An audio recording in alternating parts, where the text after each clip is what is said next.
Bonjour, je m'appelle Guillaume Legault puis j'étudie en procédé infographique.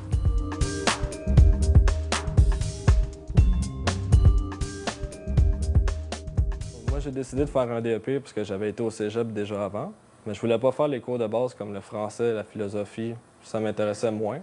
Et je voulais faire un DEP parce que ça allait plus vite puis tu étudiais juste dans ton domaine que tu avais choisi.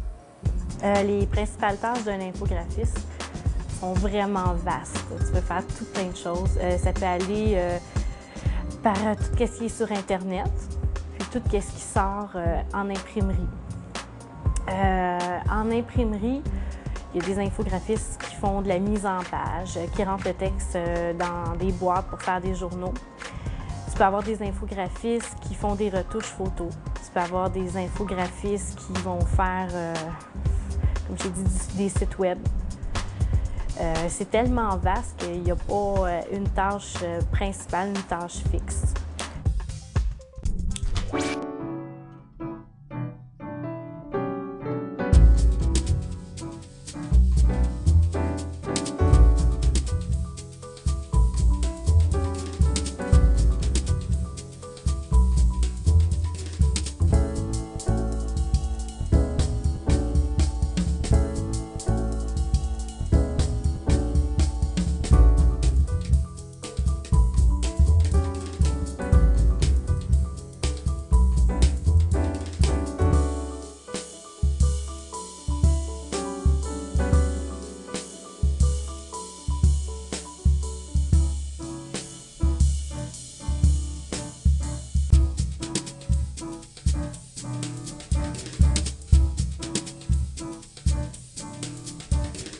Qu'est-ce qui pousserait un jeune à aller en électromécanique? En fait, c'est le désir d'aller directement au but, sans détour, et puis d'approfondir ses connaissances sur un sujet particulier qui l'intéresse et puis qui le passionne, a priori.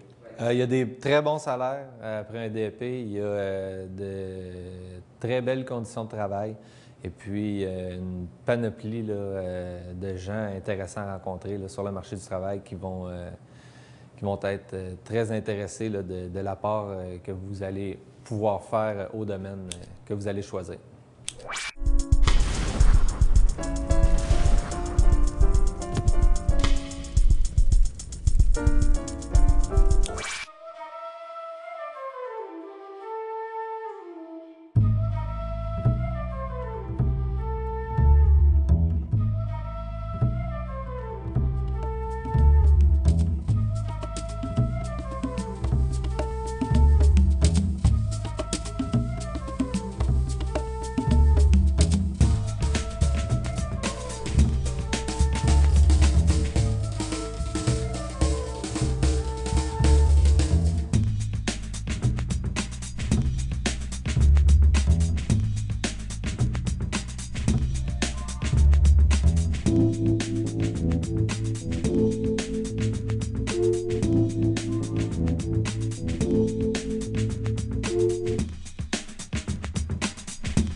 Le travail d'étalagiste consiste à concevoir des vitrines et installer des décors saisonniers, soit dans un grand magasin ou soit dans des boutiques.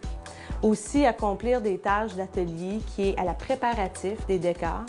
Et présenter aussi à un client qui peut être un directeur artistique ou qui peut être un propriétaire de boutique indépendant des concepts pour revitaliser sa présentation de produits et ses étalages en vitrine.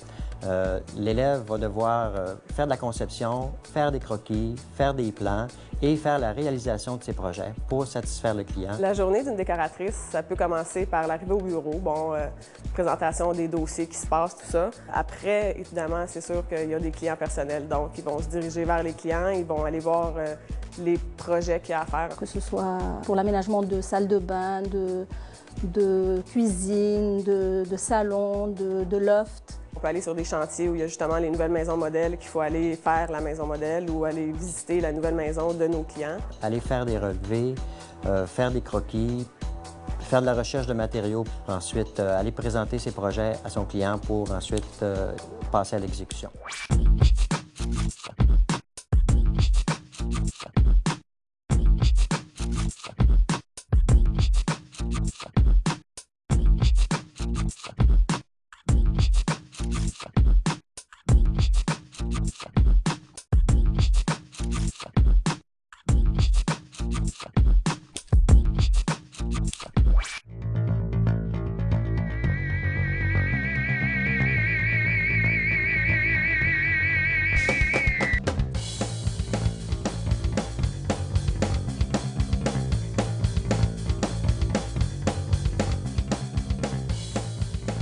J'ai décidé de faire le DEP en dessin industriel parce que moi, c'est le côté fabrication qui m'intéresse le plus. Je trouvais que c'était un bon métier assez vaste. En ayant ce DEP-là, je vais pouvoir travailler dans plusieurs domaines. J'ai décidé de m'essayer, puis finalement, j'ai vraiment aimé ça.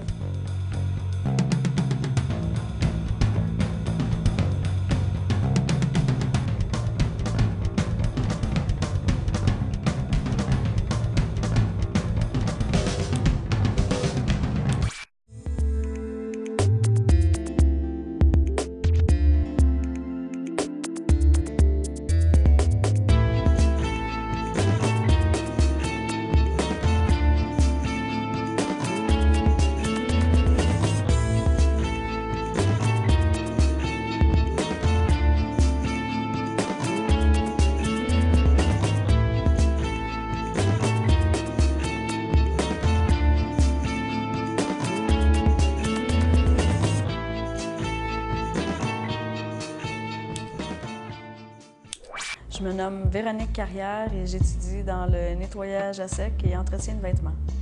J'adore ça parce que là-dedans, tu as une possibilité d'avoir ton propre commerce qui ne te coûte pas vraiment une fortune.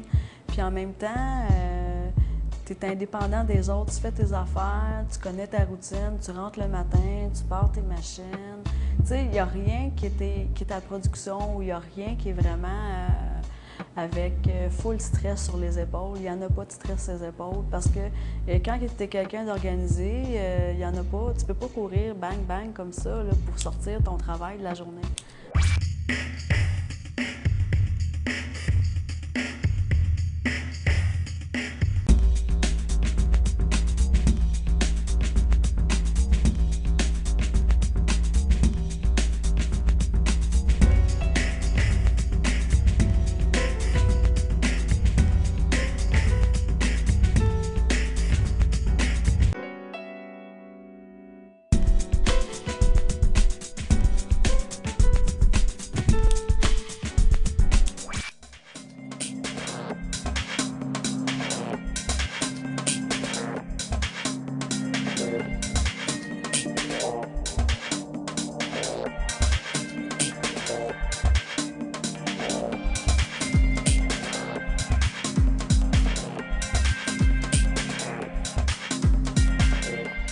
J'ai décidé de faire un DEP parce que c'est une formation qui est quand même assez rapide. Le DEP est beaucoup plus axé sur la pratique que le cégep. Ce qui m'intéressait dans ce DEP-là, c'était l'aventure, la nouveauté surtout. C'est aussi d'apprendre les cultures de chaque pays, voir l'architecture.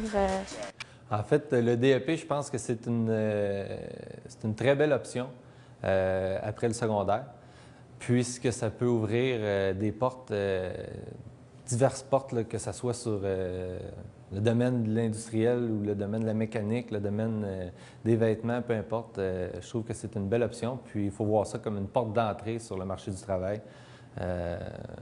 ou en fait aussi une porte d'entrée sur une panoplie d'autres options.